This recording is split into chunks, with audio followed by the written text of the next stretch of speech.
దిక్సూచి మాకొక సంక్షేమ బోర్డు ఏర్పాటు చేయమని చెప్పి తమ్ముడు అనిల్ చెప్తా ఉన్నాడు.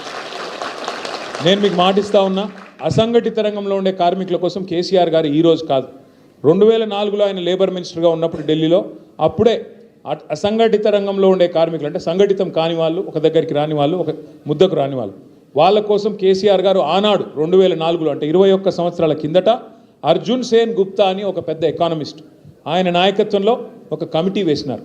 ఆ కమిటీలో మన ప్రొఫెసర్ జయశంకర్ గారు కూడా ఒక సభ్యుడిగా ఆనాడు 2004లోనే కేసీఆర్ గారు కార్మిక శాఖ మంత్రిగా ఆ కమిటీ వేసినారు. దురదృష్టం ఏంటంటే కేసీఆర్ గారు మరి ఢిల్లీకి పోయింది పదవి కోసమో ఇంకో దానికోసమో కాదు, తెలంగాణ కోసం. ఎప్పుడైతే కాంగ్రెస్ తెలంగాణ ఇయ్యదు అని తెలిపోయిందో ఆయన మంత్రి పదవి రాజీనామా చేసి బయటకు వచ్చేసిండు.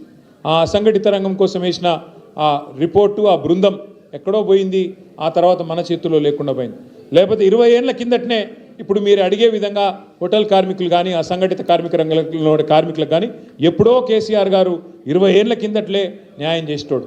నేను మీకు మాటిస్తా ఉన్నా, పోయిన 10 ఏళ్లలో మరి మనం అనుకోకుండా ఈ విషయంలో ఒక నిర్ణయం తీసుకునే అవకాశం రాలేదు. తప్పకుండా నేను మీకు మాటిస్తున్నా, ఒకవేళ మనం మాటిచ్చిన తర్వాత ఈ గవర్నమెంట్ కనుక ముందుకు వచ్చి ఏర్పాటు చేస్తే సంతోషం, వాళ్ళతో పని చేయిద్దాం.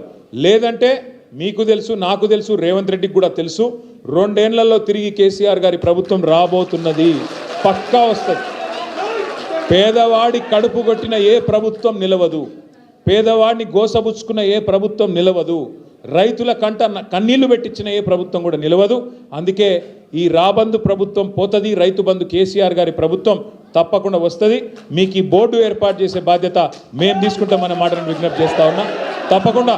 తప్పకుండా మీతో ఒకటే ప్రార్థన, మరి మన గవర్నమెంట్ రావాలంటే మీరు గుర్తుపెట్టుకోండి, ఎప్పుడైనా క్రికెట్లో నెక్స్ట్ బాల్ ఆడాలి, నెక్స్ట్ ఓవరు, ఆ నెక్స్ట్ మ్యాచ్ తర్వాత ఆడాలి. ఇప్పుడు నెక్స్ట్ బాల్ ఏమున్నది మనకు? సో ఇక్కడ జూబ్లీహిల్స్ ఓటర్లు ఉంటే దయచేసి, హైదరాబాద్లో ఒక చిన్న పంచాయతీ ఉన్నది, ఒక షికాయత్ ఉన్నది నాకు మీతో. హైదరాబాద్లో ఉండే ఓటర్లతో బాధ ఏంటంటే మీరు ఓట్లకు రారు. పోలింగ్ రోజు అంటే మీరు ఏమనుకుంటారంటే హాలిడే అనుకుంటారు. హాలిడేస్ అప్పుడే ఇంట్లో అనుకుందాం, లేదా సినిమాకి పోదామని వెళ్ళిపోతారు. దయచేసి నేను మీకు చెప్తున్నా, మరి మీకు ఎటువంటి ప్రభుత్వం కావాలి, ఎట్లాంటి ప్రజాప్రతినిధి కావాలి, ఎట్లాంటి నాయకత్వం వహించాలనే శక్తి మీకుంది, నిర్ణయించే శక్తి మీ చేతుల్లో ఉంది.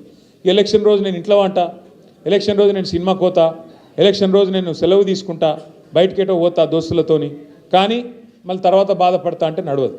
మీరు దయచేసి 11 నవంబర్ నాడు జూబ్లీహిల్స్లో పోలింగ్కి రండి, ఓటింగ్కి రండి. తప్పకుండా కారు గుర్తు మీద ఓటింగ్